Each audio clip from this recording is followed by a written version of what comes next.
coming through the mic? Okay. So for me, the way you plugged into a conversation that the three of us, you, myself, and Jonathan have been having, and then Jonathan and I have been having it, and JP Marceau and I have been, and so I want to first of all lay out common ground, and then we can get into a dialogue. So first of all, some very clear common ground is that, and I mean, I've just published 3 papers on this, so I do strongly, and I think there's good scientific ethnography and work, and the papers I published, and they've been published in bona fide academic journals, so it's that, you know, there is a collective intelligence and distributed cognition, and that's a real thing, and it has a real problem-solving abilities, and in that sense, it is doing a kind of relevance realization. And so, for me, none of that is in dispute.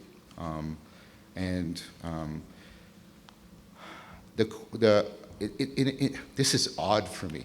In some ways, I actually prefer the term spirit for that than consciousness, because the term, especially like the German term Geist, is so broad and doesn't demand that we attribute a lot of the things that we usually attribute to what I'll call personal consciousness.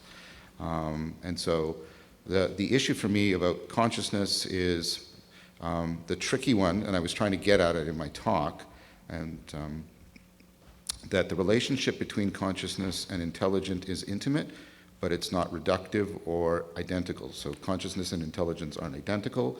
You can't simply reduce consciousness to intelligence, because a lot of our intelligent behavior goes on without at least without personal consciousness, etc. But trying to separate consciousness from intelligence also doesn't make any sense. If my argument is a cogent argument, then recursive relevance realization is an enhancement of intelligence. This speaks to the widespread cross-cultural and cross-historical proposal that alterations of consciousness can actually make us more intelligent, wiser, better at zeroing in on what's relevant, better than attaching to the real. That's one of the advantages of the model I was proposing.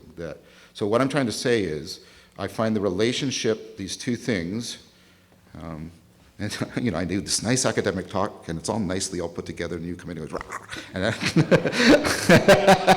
no, that's what you're supposed to do. That's what you're supposed to do. And so what I meant is, you put your finger on 2 dimensions that I find very complex and challenging, and I'd like to talk to you about. One is the idea of these levels, I think indisputable levels, especially the levels above, of collective intelligence within distributed cognition, and that they have a kind of agency. And then the other issue about the tight but not identical or reducible relationship between consciousness and intelligence. Because I think those 2 questions are actually interwoven together, and they're both very tricky questions. And I would propose to you that it would be good if we tried to keep them from getting confounded or conflated together, and we sort of like, let's be really clear about the consciousness-intelligence relation, and then let's be really clear when we're talking about the levels and try to parse them out. Because a concern I have, I'm not saying you did this, but a concern I have is we can sort of slide between those 2 and get confused. And so that's my first initial sort of primary response I had to your talk, and you wing things well. And you one final thing, right? I mean, there's a way in which your question could have been, you know, silly, and it wasn't, because, you know, all semantic terms are fuzzy, right? And so if you just, and I'm not saying you did this, but this is the other thing I would like to clear. There's a difference between, you know, like what's a cat, and, you know, Wittgenstein made it famous, what's a chair? Well, you can't get a clear definition and all that. And so you want to separate sort of semantic fuzziness from, are we unclear about the phenomena in question? And I took it that you were trying to do the second and not the first. So did that make sense? There are 3 things I'd like to keep sort of in play, but clearly distinct from each other. Yeah. You know, even when you say enhanced consciousness, I mean, part of the difficulty that I see is almost every time we put an adjective, higher consciousness. No, I said an enhanced intelligence. Enhanced intelligence, okay. Yeah, right. But the struggle that I have with this word is often, and your lecture brought it out very well.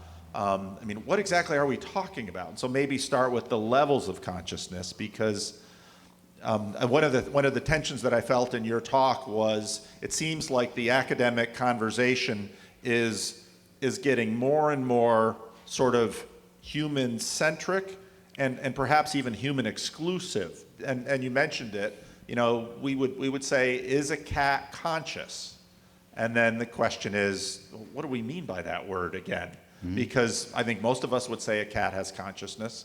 And so, and then the really profound thing that I noted in the Peterson Richard Dawkins thing, which I really connected up with, you know, I thought one of the biggest impacts of awakening from the meaning crisis I had was your connection with relevance realization and Darwinian selection. Mm-hmm. Mm-hmm.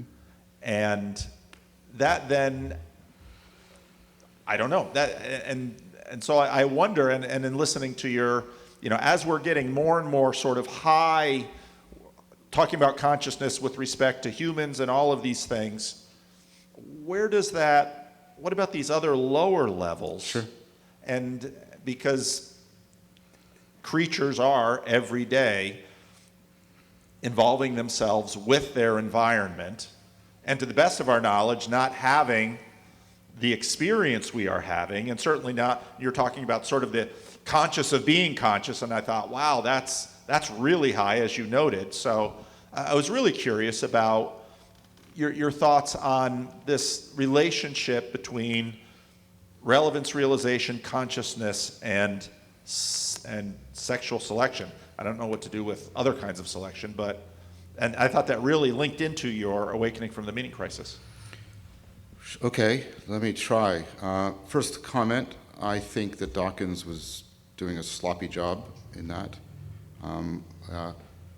He's a scientist who thinks he's a philosopher, and he's wrong. When he said there's, you know, there's no essential difference between consciousness and intelligence, it's like, then he's immediately trapped in a bunch, and Jordan's smart enough to see, I've got you.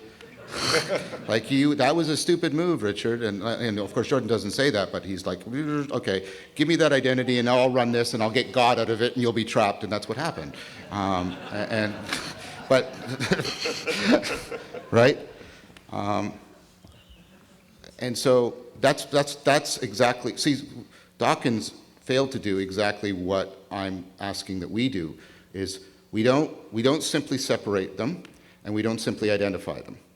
We give up that kind of simplistic relationship, like either or, and again, I'm not accusing you of anything, and we're trying to get them. So for me, I was trying to say that relevance realization gives us intelligence, and intelligence is our capacity to solve problems, general problem solvers.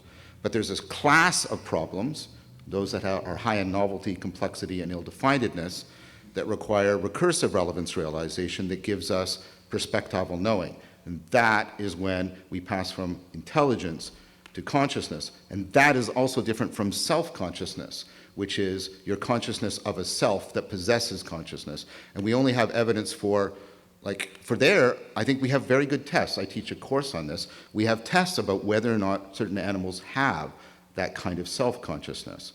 And so, you know, I'm pretty confident that, you know, elephants and chimps and probably porpoises do, and maybe Caledonian crows. The test hasn't been done, but I bet they'll pass it. And we have really good evidence that lions and other animals that are otherwise quite intelligent don't have that. So intelligence is relevance realization. That's your capacity to be a general problem solver.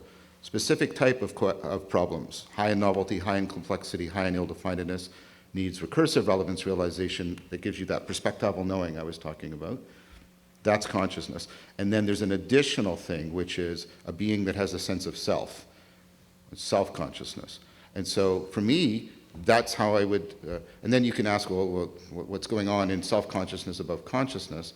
And that's another question, and that's about the nature of the self. And I've done a lot of work on that, you know. I'm happy to talk about that, but what I'm just saying, I think there's a principled way of distinguishing intelligence from consciousness and consciousness from self-consciousness. And then given those principles, we can ask about these different levels. Like I said, I'm willing to, and I get flack for it, by the way, with Jonathan's use of spirit for these things, and I think it's a good term, or angels or demons, and I get flack from, some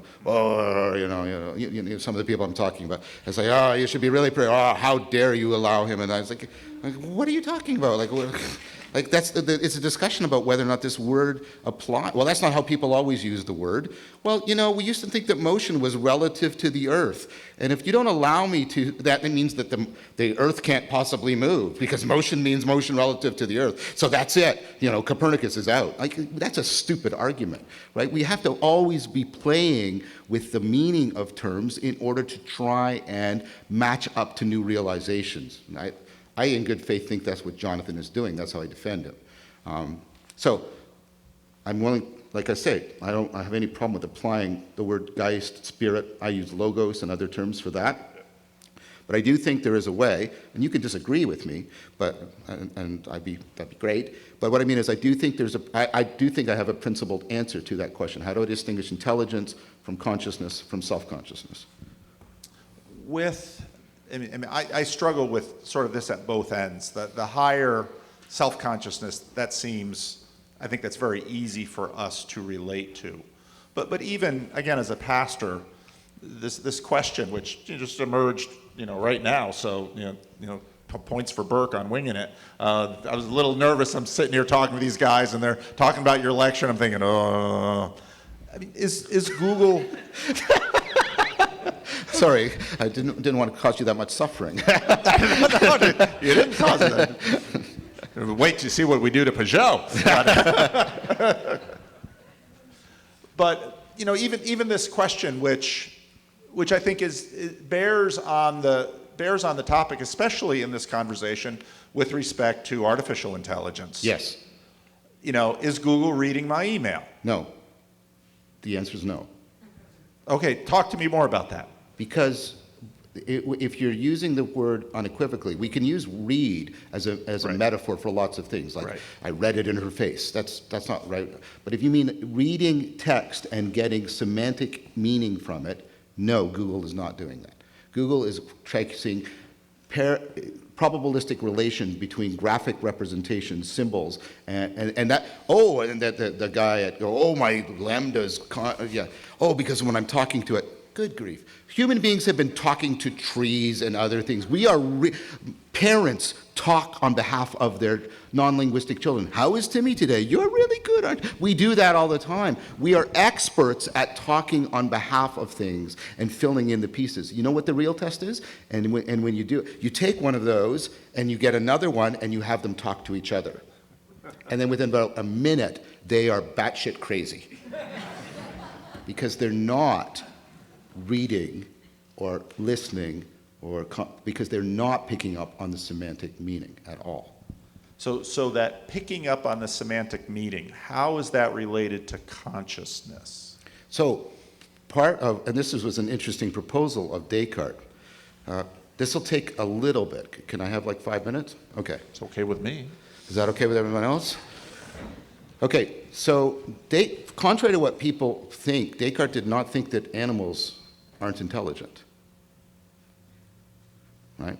And because he's Descartes, he's brilliant, right? He knows that dogs can do really smart stuff.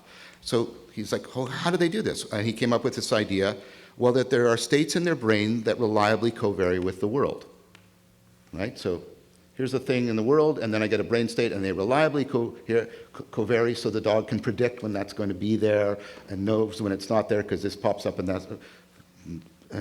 that's pretty brilliant. But we rag on Descartes, but man, I wish I made his mistakes. But so what's interesting is most people, when you ask them, is covariation enough for representation? They'll say no. Because the problem is my state is covarying with this, but is it covarying with the glass, Or is it covariating with this object that's an artifact? Is it covariating, like, this has many different aspects, and the covariation does not discriminate amongst aspects. Remember the aspectuality? And so what Descartes thought is dogs have intelligence because they can do the covariation, but they don't have consciousness, because what consciousness does is it aspectualizes the covariation so that I now can see this as a glass or a container or a tool, and I can then start to form concepts. So what happens is consciousness turns the covariation into a representation that is ready for reason. Now that's a really good answer, and we've ignored, and I use that, I should have credited him actually, that's a huge influence on the lecture I just gave, and so that's the difference, right? That thing can sort of track the covariations, but it can't do any of the aspectualization that makes conceptualization and therefore reasoning possible. That's why I say it's not reading. If all you did when you were looking at is you just sort of made, like, I don't know, just inarticulate noise for the letters, and that didn't translate into you doing any of that aspectualization or readiness for reason, you're not reading. And that's how we test if people can read. That's how we test literacy. So Google, by all of those kinds of tests, completely fails every test for literacy. So here's another question for you. Sure. Is the government reading my email? So that one's harder. And I already admitted earlier on that's harder. And so now it's interesting because we have to be careful. There's a disanalogy in that your consciousness is not dependent on beings that are themselves conscious. Your neurons, as far as we can tell, I mean, at least given standard understanding of, your individual neurons are not conscious, but they're also not intelligent, but they form something that is. Governments are different because they are dependent on entities that are also individually conscious and intelligent. And so therefore the analogy is strained at a very important point.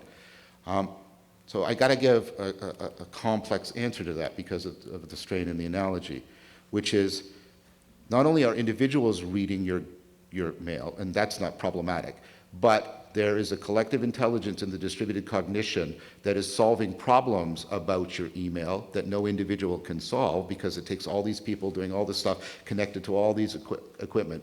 And in that sense, that collective intelligence is picking up on stuff that no individual person is. Just like the crew navigates the ship and there's no one person that does it. And in that sense, they're reading your email. But that also doesn't mean, right, that it's something that could exist independently of the individual consciousnesses and intelligences. So then what is the relationship between consciousness and the government? I mean, it's clearly dependent on the consciousnesses Yes. of individual human beings. Yes.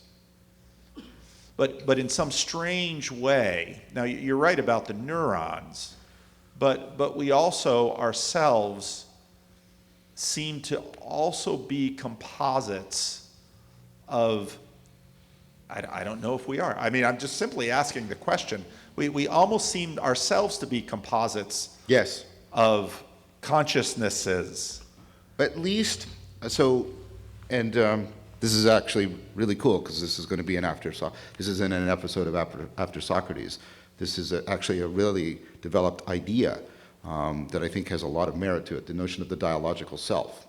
That the self is not sort of a homogeneous thing, substance, but the self is actually a bunch of I positions where, so it's sort of, there are centers from which you do the recursive relevance realization perspective taking, and you have various ones, and they can therefore have different interests in the world because there are different perspectives, and that shows up in psychological phenomena. So you very much not only need outer dialogos, you need inner dialogos, and the two have to work together. And then I think Socrates' daemonium is actually about that. But that's another thing. By the way, that was shameless advertising for my new series. But so the notion that we're a dialogical self and not a monological monadic self, I actually agree with that. And so the notion, but the thing that is very problematic in the literature, and I don't mean problematic in the sense that this is a contradiction. The thing that people are wrestling with is, yeah, but what is the nature of these I positions when they're not active? Here's why it's problematic. This goes back to James, the I and the me. The me is any aspect of myself of which I can be aware. It's me as object of awareness. The I is never the object of awareness, so it is never an object. It is a no thing in a deep sense. And so the no things don't follow our rules for things, and so talking about I positions as if they are selves is problematic because they only seem to be the I pole until the dialogue is actually in existence. Did that make any sense at all? Yeah, I think it makes sense. Okay, and so, and then you know, and you have, now I'm trepidatious because we're in the arena of giants, right? Because, you know, is the no thing a self or a not self? And the answer seems to be, yeah. That's right? And so trying to answer that question for me is, I don't think, what I can say is it's not right to think of them as constantly existing homunculi that are just waiting to take the center stage of consciousness. It's more like potential pieces of music that can be played, but until they're played, there's no song. I'm trying to get sort of an analogy, right? Yet they also, in terms of the self that gets expressed, I would think that we feel the interplay of them. Yes. As we live, and as we choose, and as we act. But that I that's feeling the interplay of the other I's is just another I position, and it can then be the object of another I position that feels the conflict between that I position and another I position. The problem we have is we try to think, well, there's one that is the one, and the problem seems to be that that doesn't sort of stand up under deeper analysis. It doesn't mean, by the way, that you're a fragmented, disconnected stuff. It means that the through line going through all the I things is not a typical kind of physical unity. I'm sorry, this is really hard stuff. Well, and it seems to me that when we're together, we're actually watching, someone that you know very well, intimately, or someone with whom you have a long-term work relationship with. You begin to know those little, and you watch and track, and then it's back and forth, because part of the thing is that we're such subtle humans that when certain things are manifesting in you, then I am now taking the other side. Totally, and your inner. What did you call it? Your council? My consciousness Congress. Like it's constantly reconfiguring. Yeah. And then, so the weird thing seems to be that there's there's sort of imaginal space, and then the I positions sort of take the seat of consciousness, and then and then they shift around. So, if you take me out of this context, I would become indistinguishable from the potted plant because my personality changes rather significantly. Yeah. That could be a superpower. Well, no, I don't become physically like a plant. What I mean is I'll just be very quiet, and I'll want to be in the corner and not have people talk to me. And people are often shocked when that happens. I'm often shocked. I stopped trying to make sense of that a long time ago. So what I'm saying is that I think there is something like an ability to generate consciousness. And then the self's relationship to it is dialogical, and there's different times when different I positions are in the seat of consciousness, and then different me's are in the spotlight of consciousness. And that's closer to our phenomenology than a much more standard model. I'm also curious about this question of recognizing consciousness? Because Yeah. that seems also tremendously difficult. Because we're in Meno's paradox, right? So Meno's paradox is if you know it, you don't go looking for it. And if you don't know it, how will you recognize it when you see it? And the problem for us, and that's why I didn't give a definition. And I was trying to say, let's take 5 things that everybody seems to agree point to consciousness. And what I'm going to be talking about is where they intersect. And so for me, that means a methodological principle. Any proposal for consciousness that doesn't draw all of those lines into convergence should be questioned, So I think your question is deep and important, and the problem is and it's, because consciousness is simultaneously so familiar and so mysterious to us. And so it really makes Meno's paradox very, very, very, very hard for us to realize, because we confuse our familiarity with knowing what consciousness is. And I think that's especially true, I think to a certain degree evident, and one of the things, I want to say this, that is profoundly moving to me about this, what we're doing in this room, and so special is that, this isn't sort of a one-off that John and I, and all of you know this because we've, I counted out, I think we've had 18 conversations together, which isn't a lot, but they're really good ones. Yes, really good ones. And so, there's a degree of trust here, and I think we both have that, where we can ask hard questions to each other, and we can challenge each other, and maybe we'll have a wrestling match with Peugeot over what he's done to all of John's critics, but and so then, part of what, when I listened to your thing, part of what I recognized was, again, the difficulty of wrestling with consciousness we're quite naturally so focused on human-sized consciousness. But it's because we have special access to human consciousness. Right. And so because we have that special access, I think rightly should have a kind of epistemic authority. Now, the point you're making is the fact that it has that epistemic, even epistemological priority, isn't the same thing as giving it an ontological priority. I think that is very well said. I agree with that point. I think that's a very good point. And whether or not you were satisfied with it, I was trying to pull those two apart in my talk. I was trying to say, let's do this epistemic thing before we talk about what consciousness is. Really get clear about how we're doing the questioning, and then we'll go in and look at theories of consciousness. I actually tried to separate those two issues apart because I think you're bang on. Like that the fact, like we can easily confuse the epistemic authority it has because we have so much access with its ontological priority. Yes, but I did try to respond to that in the talk by actually breaking the two apart from each other. Yeah, and it's not a criticism. Part of what makes these conversations both so productive is that in many ways, it was just you gave such a scientific talk, and that's not a criticism because you're a scientist and that's exactly what you do. And then I thought, now I'm going to get up there and I'm a pastor. But you asked really good questions. Yeah, well, No. Like I've already acknowledged, like you just made another one, and the one about the levels, and the one about the relationship between intelligence and consciousness. Those are all the right questions to ask.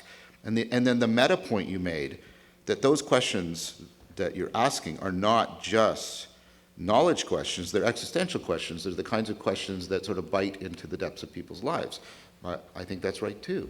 And so one of the things I would like, the problem, so I asked for some indulgence here because many of you know I'm not just doing that scientific project around consciousness and relevance realization. I'm trying to build a bridge to spirituality, to meaning making, meaning cultivation, and wisdom cultivation. And so I think the point that any answer about the nature and function of consciousness should also deeply connect to,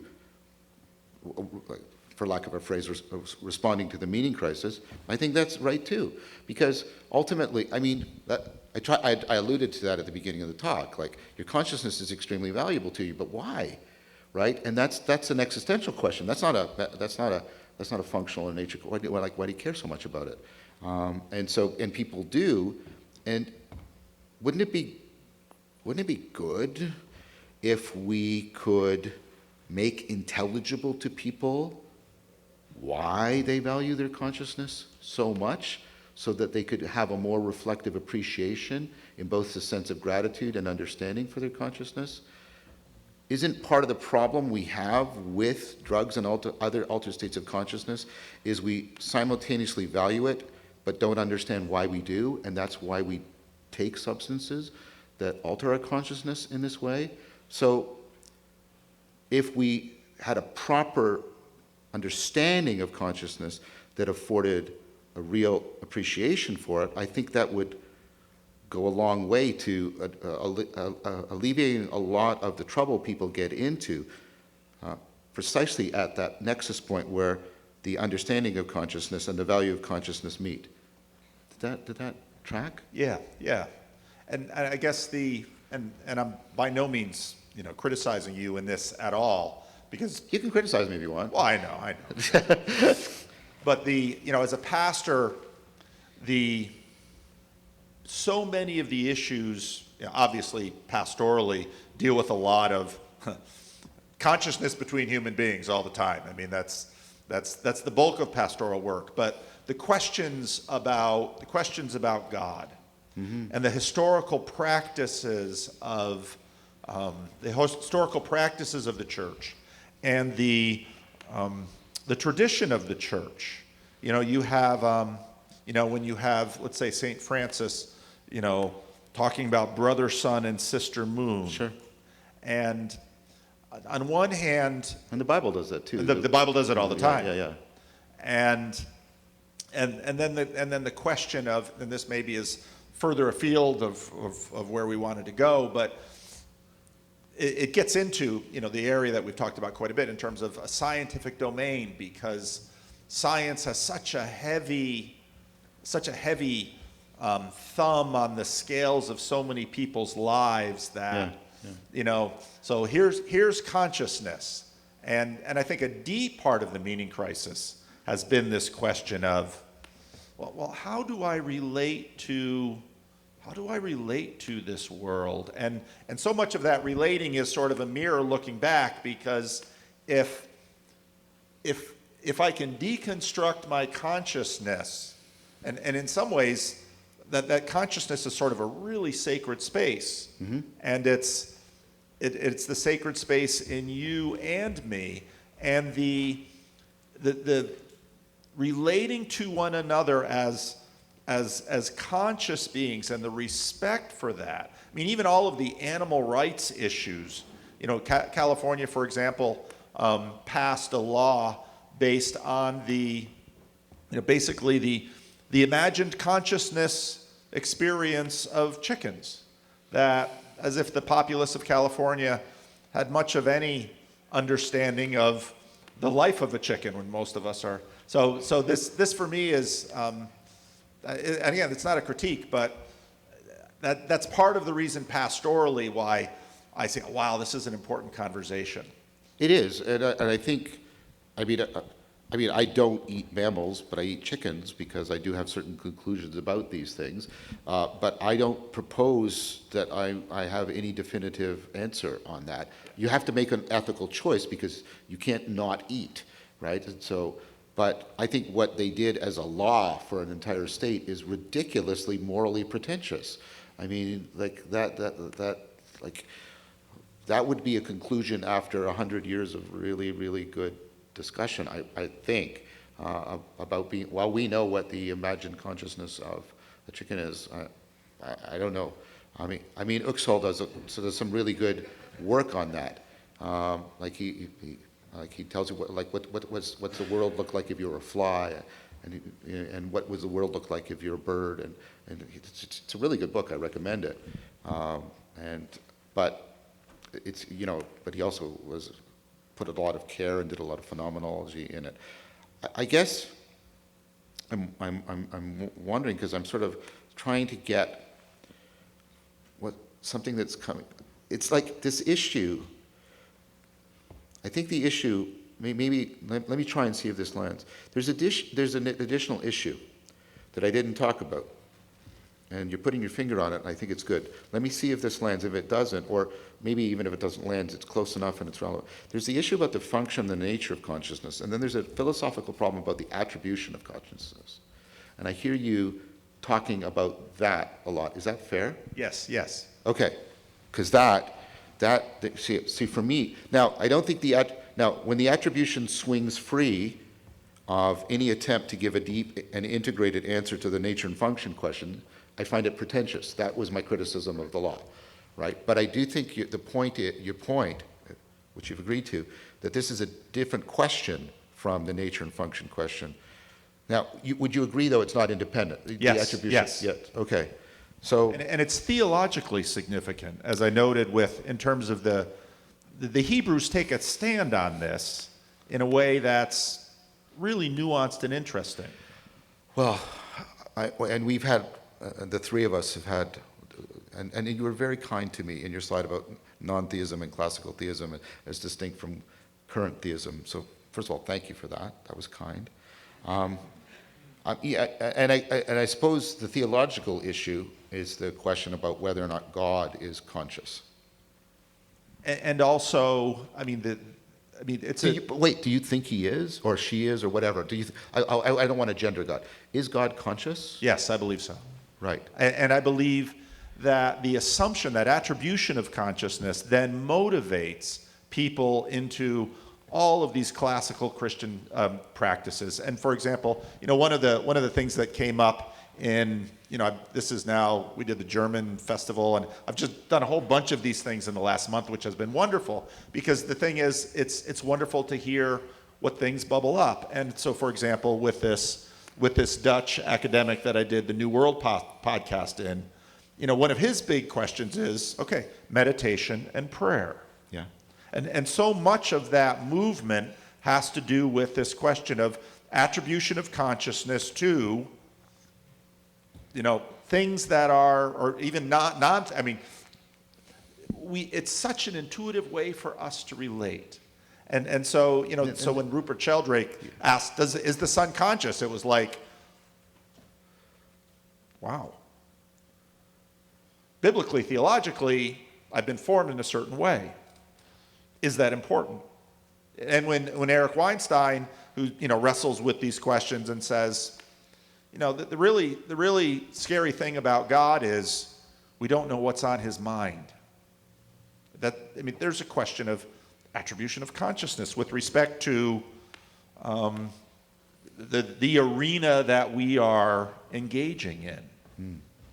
So it's a lot of those kinds of questions that pastorally, where it intersects with questions of consciousness, that question of attribution of consciousness, right, is really key for, and I think for many who are working their way through the meaning crisis. Sure. So, and this is an open question, I'm not trying to trap you or anything. You've already acknowledged there's difficulties in attributing consciousness to other things. Are there difficulties, therefore, aren't there huge difficulties in attributing consciousness to God that would be sort of magnifications of we're ignorant of the inner life of a cat, presumably we're ignorant of ultimate reality. Doesn't the attribution problem get magnified with God? Yes. Okay. but where this, part of where this goes with the meaning crisis is you get into some things where, and when I look at people who are, some of the earlier slides that I talked about in terms of nihilism, people begin to have questions about the attribution of consciousness to themselves. Totally. And I think that's the issue. And so, right. So I'm not giving in to a generalized hermeneutics of suspicion when I ask that question. I'm trying to say, given I'm not a nihilist, and given that I think there is intelligibility, and the question therefore has a potential answer. That's the perspective from which I was asking that question. I think that's right. I'm sort of savoring something. You're proposing that there's a normative. It sounds to me like you're proposing, there's a normativity for the attribution of consciousness, and the attributions are not single events, but they form a very complex implicit network, and that network has been significantly undermined by the meaning crisis. Is that a fair interpretation of what you're saying? Yes. First of all, that's wickedly cool. That's very good. I hadn't thought. The fact that I didn't think of it is not why it's. Sorry, I did. No, that's really good. That's really good. That's okay. I think I want to think about it, but I'll say in good faith that strikes me as at least prima facie a very plausible proposal, and I think a very good proposal. And so that would mean the degree to which the undermining of the attribution of consciousness outside of God is also contributing to the difficulties, right? But also, perhaps vice versa, the degree to which God has drifted away from, that has fed back into undermining the normative network for the attribution of consciousness. Is that fair? Yes. Okay, I think I agree with that, too. I think that's that's very good. That's very good, Paul. So, I accept that, at least in good faith and prima facie. So I'm asking this question from that then. I'm not Richard Dawkins. When you answered my two questions very, very succinctly. When I asked you, is God conscious? You said yes. And then when I said, is the attribution problem much harder? You said a single answer, yes, to both of those. Can you, and again, I'm like, how do they go together for you?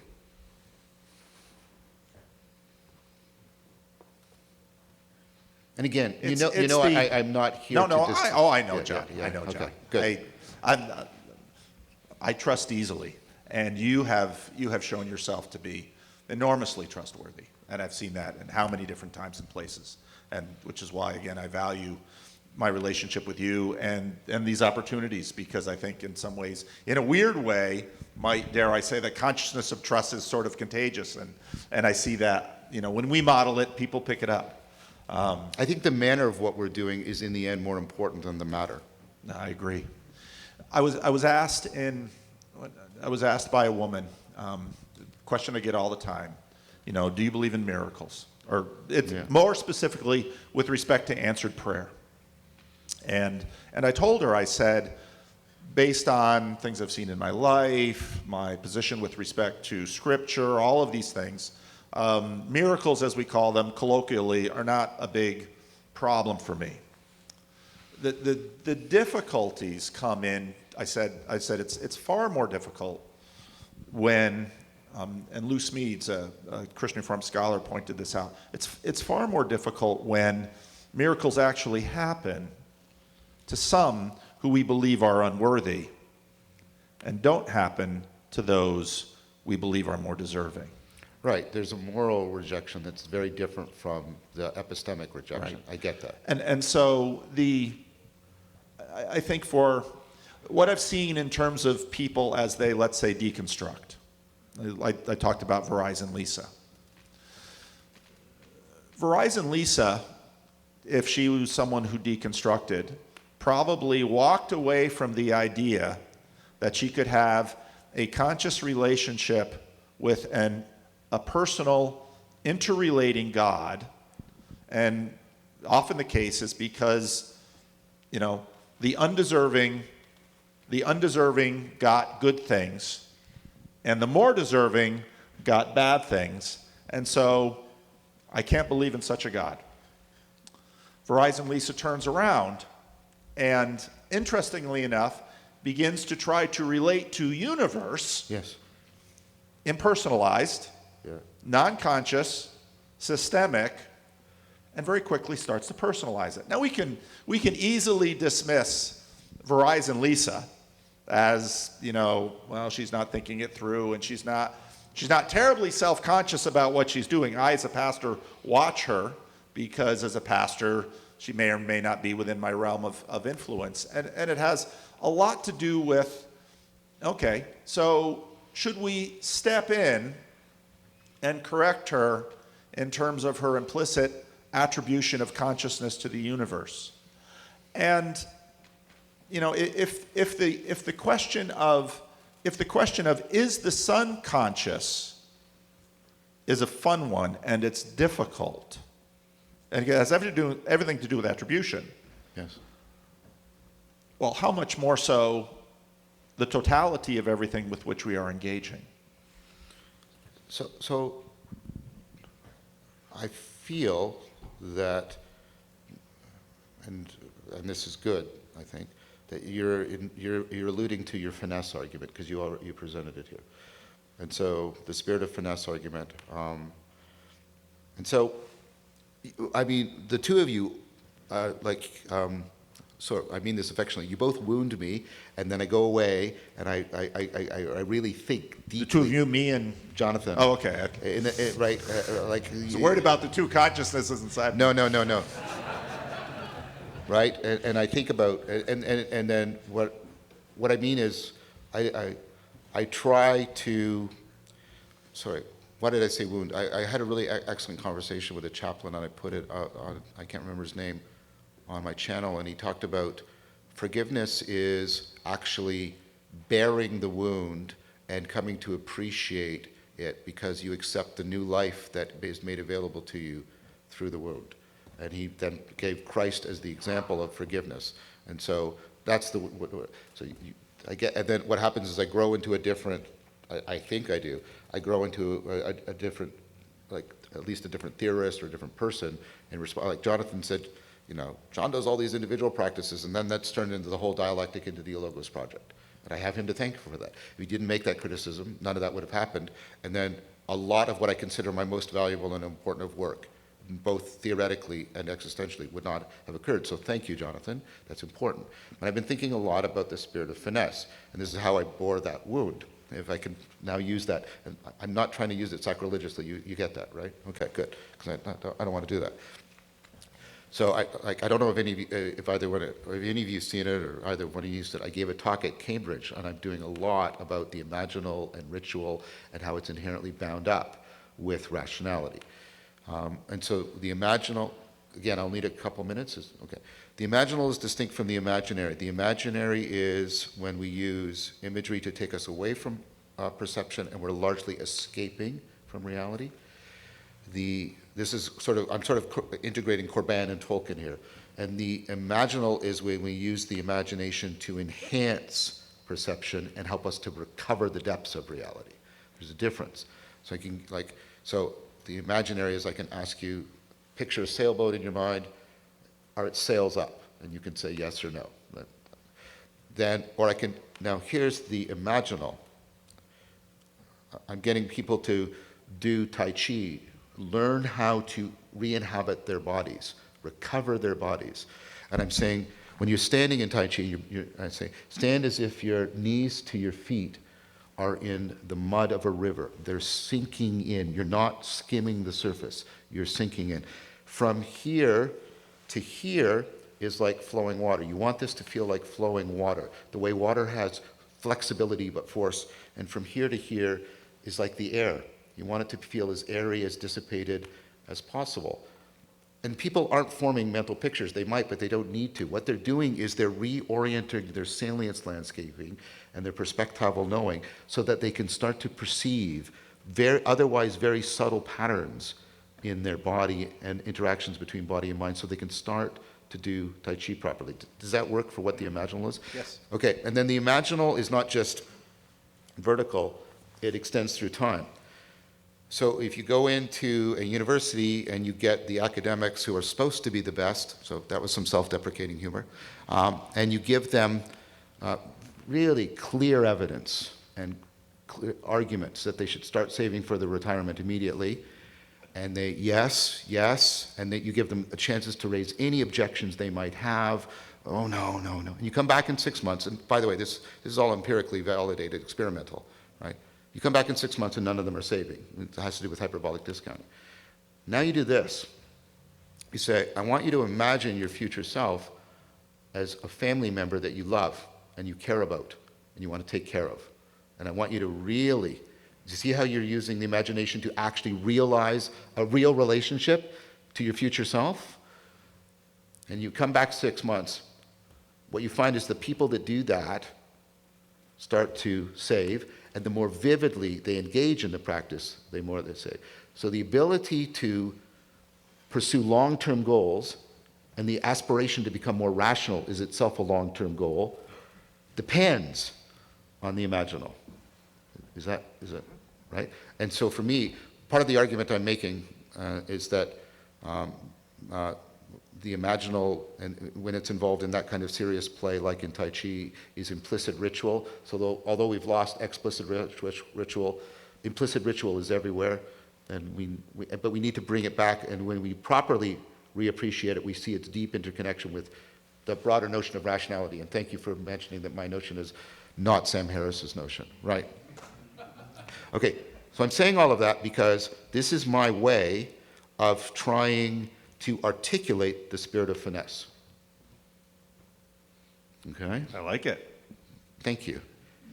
Now, and so I hope you still, I hope you still want to keep talking though, because the point is, right, I'm not in a river when I'm doing the imaginal for enhancing the Tai Chi, but it allows me to actually perceive. It's a lens, if I can use that metaphor, that allows me to perceive things, real patterns that I otherwise couldn't see. And it seems to me that the finesse argument would be like that. Taking the personal lens allows me to see things about reality that I wouldn't otherwise see. But that isn't a grounds for attributing personhood to what I see. Right. But it's also easy to know you're not in a river. Right. And it's very difficult to know the nature of this. This, to me, we keep getting back to this question. What in fact is the relational aspect of the nature of our existence? Yes. I'm going to jump in right there. She's got the answer, and we're all done. It's 42, I think. We're just going to take a minute. I'll bring up a chair, get another microphone, and we'll bring everyone else into that. We're right on the cusp. I think we should let those thoughts continue to formulate. Okay. So just stay where you are, and Yeah, that was very good.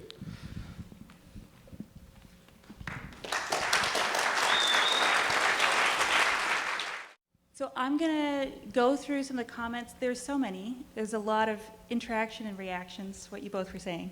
So we won't be able to cover all of them, but fortunately we still have 2 more days ahead of us. So you responded to the question, is God conscious, but is God self-conscious?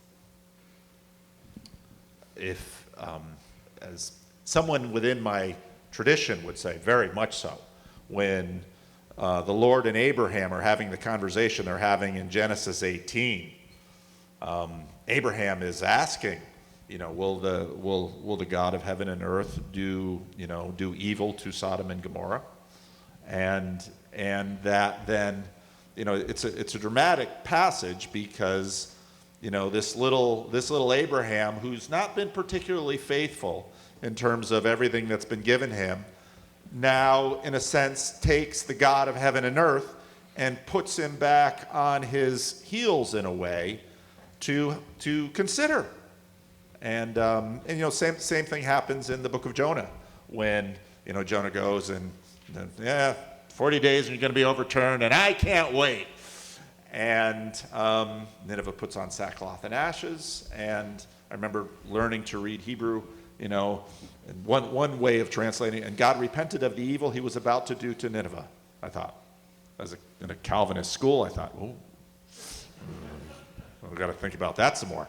So yes, I think God, as he is represented in the Bible, is quite self-conscious. And you many passages, for example, in the book of Hosea, where God is debating, Ephraim, on one hand, I must judge you. On the other, you're my son. How can I judge you? And so the God of the Bible is full of of self-consciousness and inner dialogue. So how do you both personally curate your consciousness? It's a shift in tone. Should I go first? Every morning, I practice meditation, contemplation, Tai Chi Chuan, Lectio Divina, inner dialogue, and as a way of trying to, I guess I'll use the word, to curate my consciousness, precisely because I do think it has the function of being this recursive relevance realization that affords perspectival knowing, and making that work better means, right, developing virtues of attention and awareness and alertness, etc. All of that. Changing the access relationship between my conscious and unconscious mind. I think that it takes, Socrates would say things like, you spend all this time on your hair and you've spent so little time on your psyche. And I'm trying to reverse that. I want to spend a lot more time on my consciousness and my psyche than on my hair. And that's why my hair isn't that great. And so I think I would ask people to consider that very, very deeply. Given how valuable your consciousness is to you, how are you caring for it?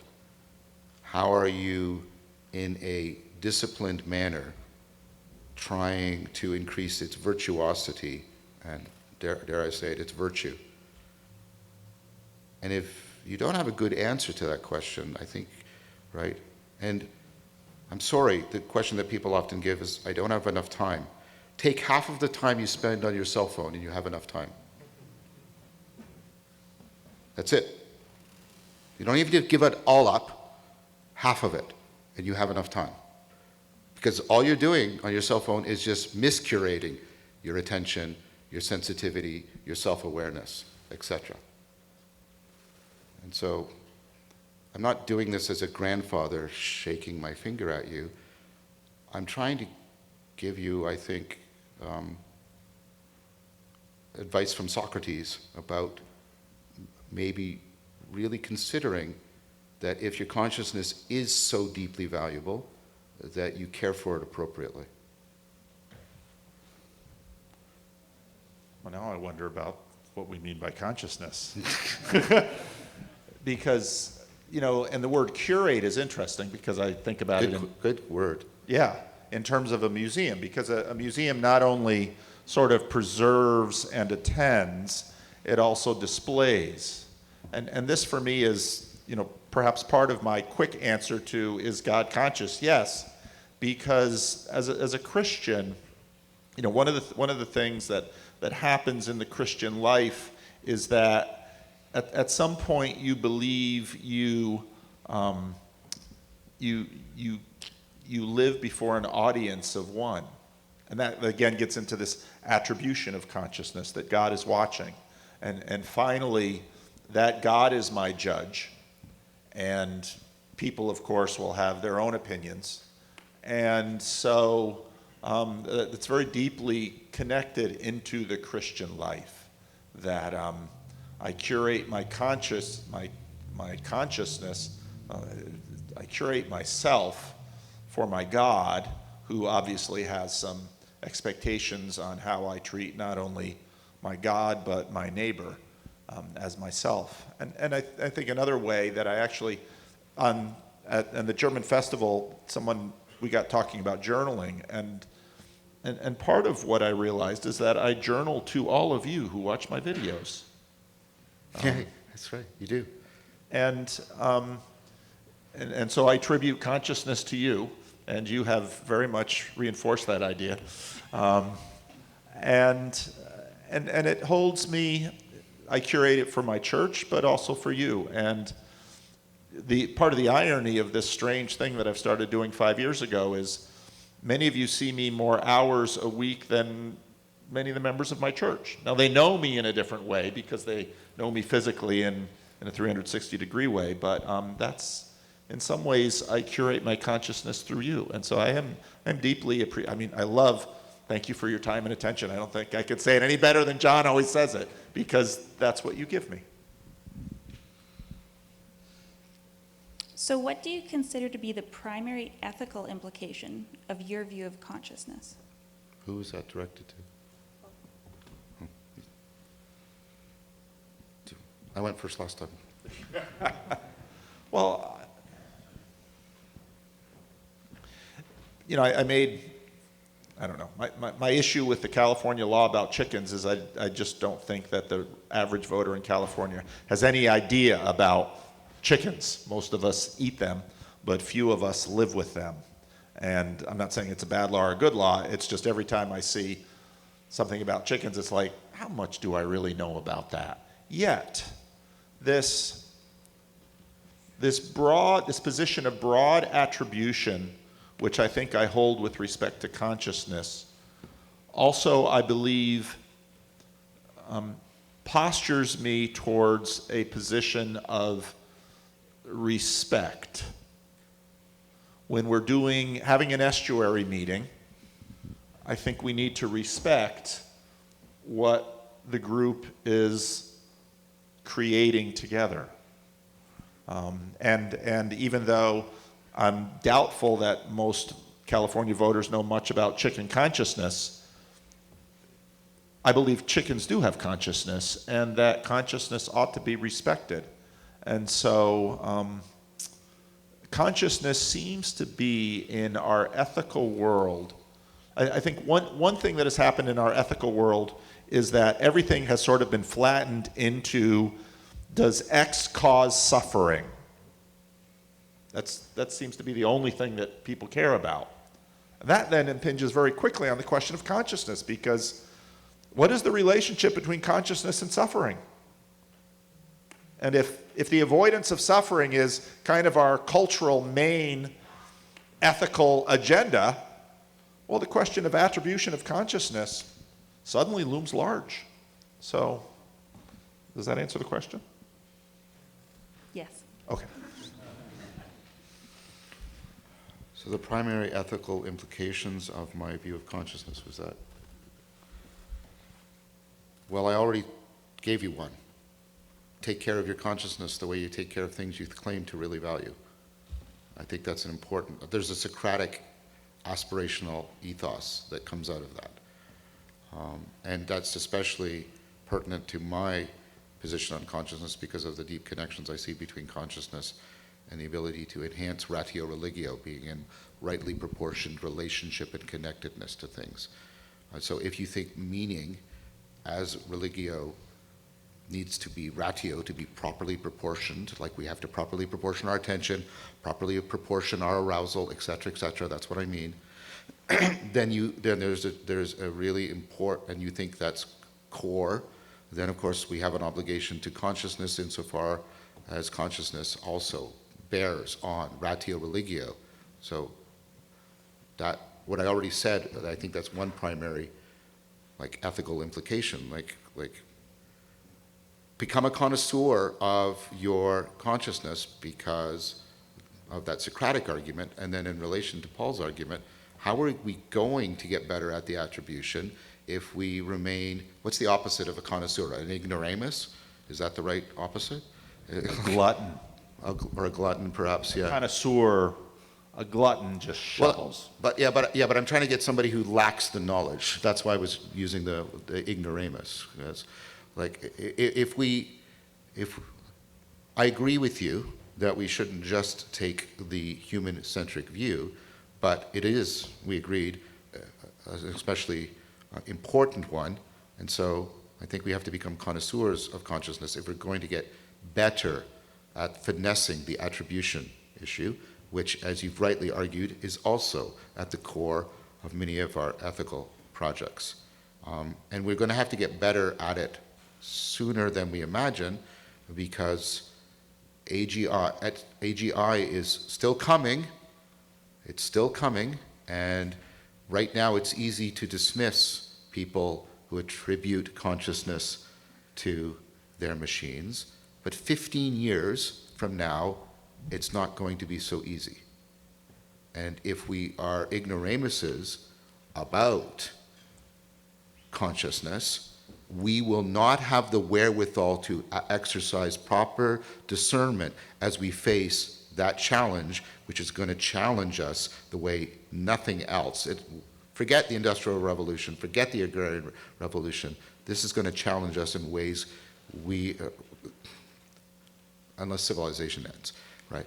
So I think we also have an obligation to the future and even to the next generation to care more in the way I'm talking about, become connoisseurs of consciousness and virtue and wisdom, and they're all interwoven. Because if we don't, we are going to not prepare ourselves and our kids for one of the greatest moral challenges humanity has ever faced. I seriously think this is coming, and to pretend it's not coming and hope it doesn't come, it's a Cinderella. We've got to instead face up to the real possibility, and I think that also brings with it a very important moral obligation. So John, why do you think consciousness cannot exist in systems that have slow connections? Why is speed a factor when it is not for, say, a Turing machine? Right.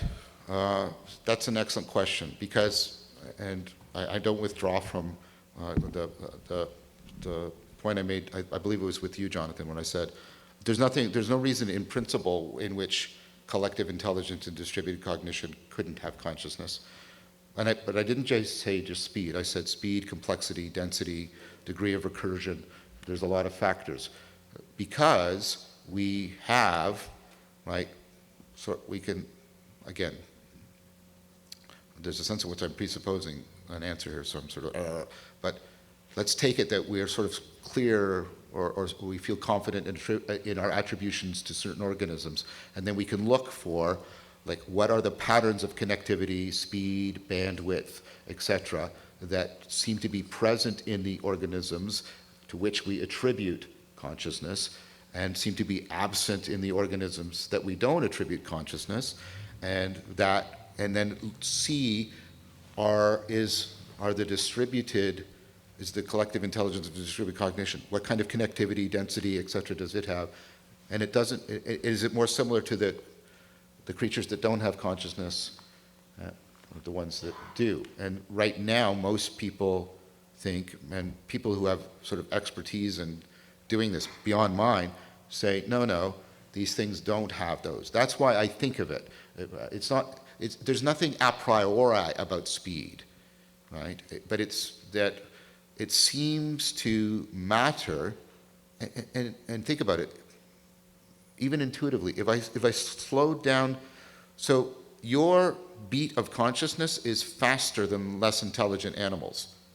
So a lizard can go a long time and there's no change for the lizard, whereas for you it's microseconds often. And there seems to be, therefore, a correlation, I'm just giving one example, between speed and consciousness and intelligence. And so that's why I give that argument. And that means, because it's not an argument in principle, but just an argument in terms of causal practicality, right? If we ever had neuronal links and we could really speed up the density, it might be that we put on all these chips and there's an actual group consciousness emerges, which is, again, that's coming, and what are we doing to prepare for that? By the way, the thing that Elon Musk made doesn't work, so that's good. We got more time. Because the science, there's good reason for that. The science that it was based on has now gone through a replication crisis and not been replicated. So the science that it was based on, so he can do all of his posturing. The science that the technology was based on has been undermined. So we've got another 10 years to prepare.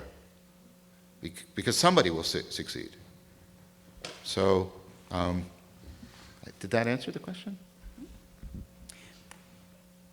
A comment was made, adverbial qualia might explain the Trinity. Thoughts? What? How? It's that Aquinas guy, the one with the funny collar. So, wait. So the here-ness and the now-ness and the togetherness map on to the three persons of the Trinity in some way or something like that? I don't know what to do with that. I didn't either. I mean, there's higher level similarities. You've got three in oneness, and these are sort of like, especially if you take them to their absolutes of eternity, presence, and oneness. Those have been traditional attributes of God, and I don't know. It's interesting. You have to work with Aquinas' model in the Trinity, and if you don't know that, that doesn't make any sense. Well, I'm reading Clark right now, who's one of the stronger, his book One in the Many, and also his essays on metaphysics. And I've also read, and I met Sebastian Morello. And by the way, and I don't know if we'll get into a debate. I think a lot of the current arguments that Thomas is much more of a Neoplatonist than an Aristotelian are bang on. And that's what was in my mind when I was trying to do that. But I didn't do a good enough job. But maybe you and I could talk. That's really cool. I'm not ready to talk in front of a microphone yet. No, I didn't mean talk right here now. I didn't want to call you out. I meant maybe we can talk one-on-one. But did you agree with that, the initial proposal that Aquinas should be? It has to do with the relations between the persons. Yeah, no. I get that. But what I meant is that Aquinas is much more to be seen as a Neoplatonist than as an Aristotelian. Yes, he loves Augustine first and Aristotle second. Well, and Dionysius is actually cited more than Aristotle, apparently. And so I think this is such a cool revolution going on in Thomistic studies right now, because it actually could bring a bit of a rapprochement with Eastern Orthodoxy in some really powerful ways.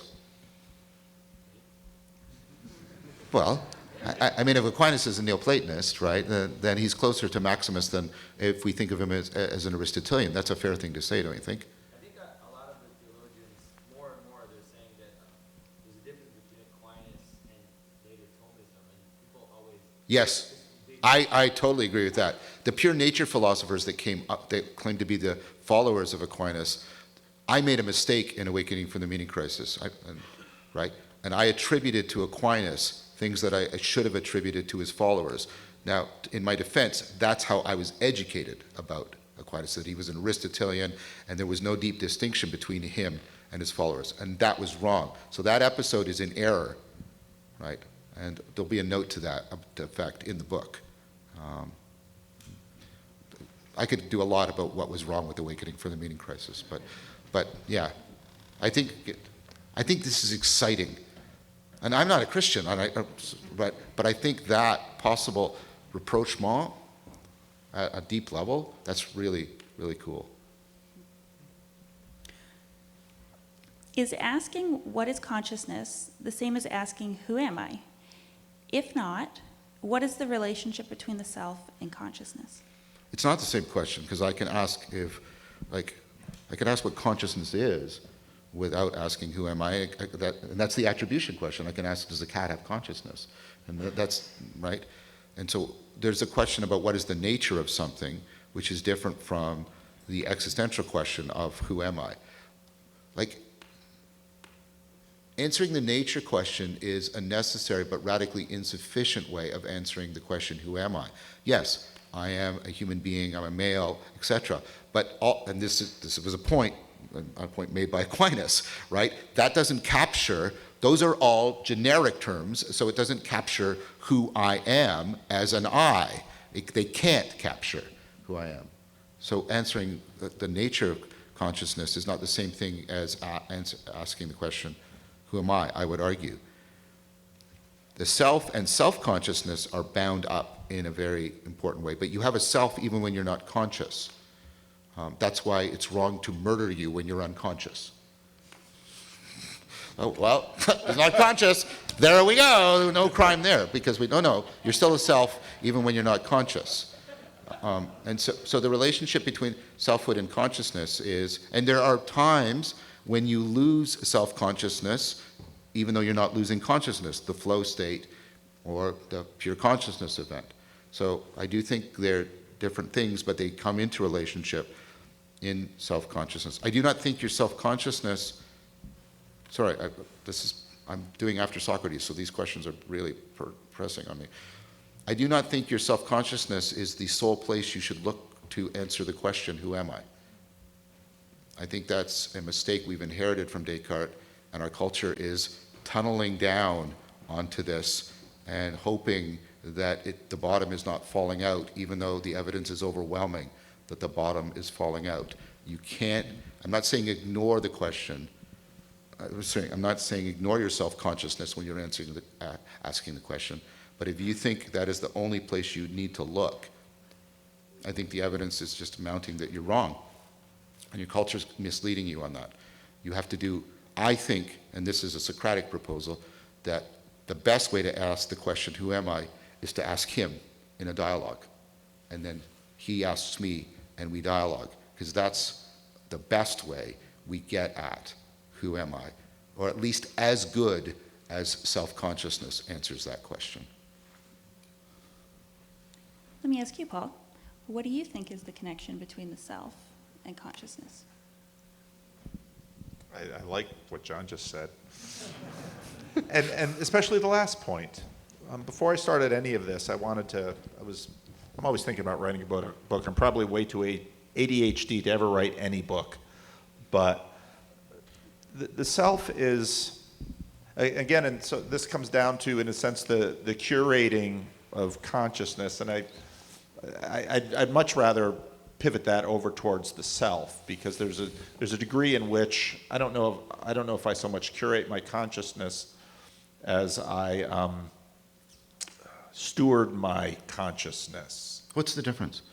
I agree there's a difference there. Can you explicate it? Well, I think it's because of my association of curate with, let's say, a museum, where it is a stewarding, but it's also a presentation. And whereas my consciousness is, my self is far larger than my consciousness.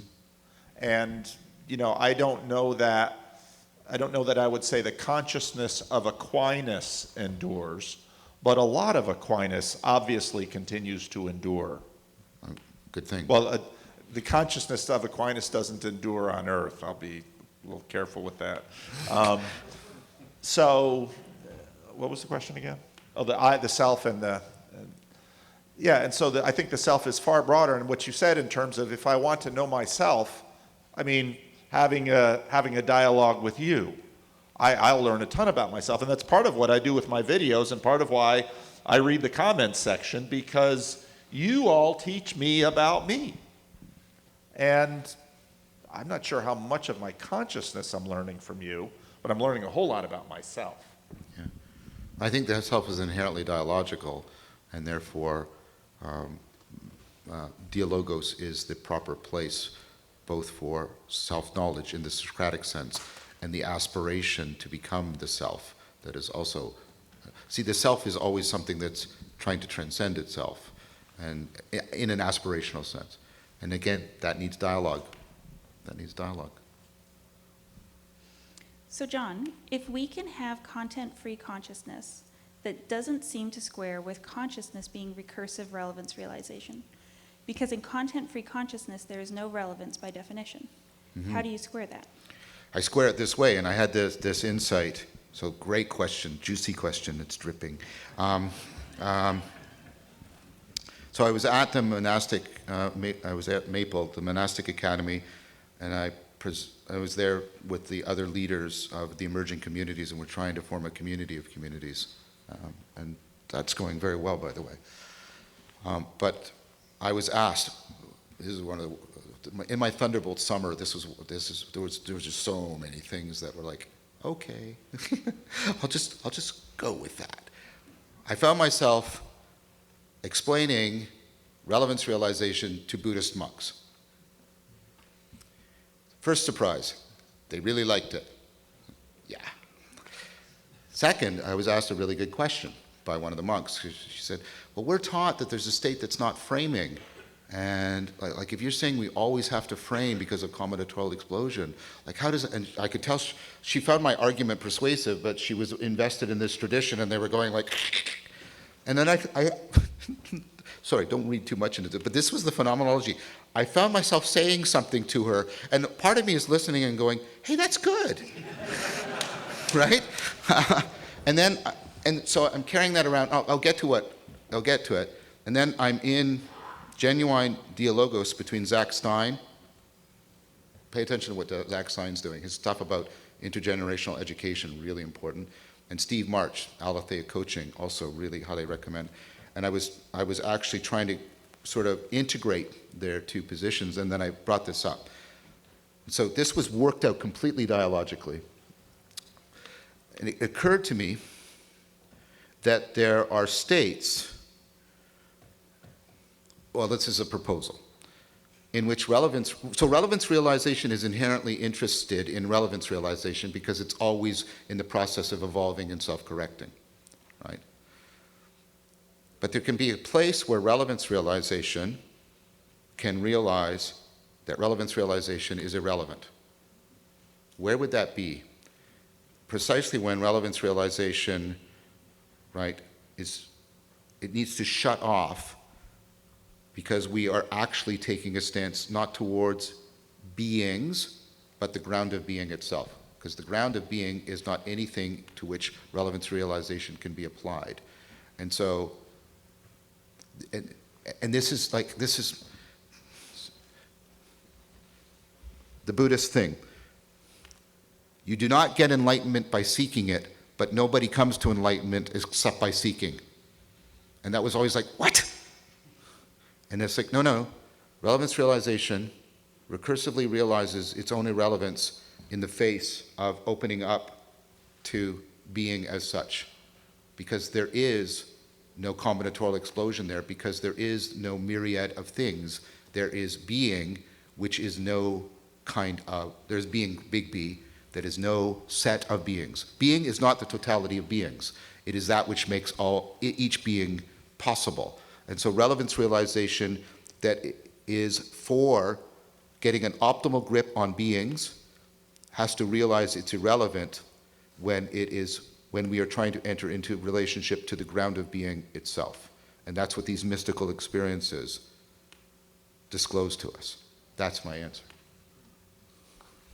That's a good answer. And with that, we can continue the conversation all together without me mediating it. If we could have people help who had signed up to volunteer to shut these chairs down and move them against that wall, we will have the musicians come up and the food will be up soon. So thank you. Thank you, everyone.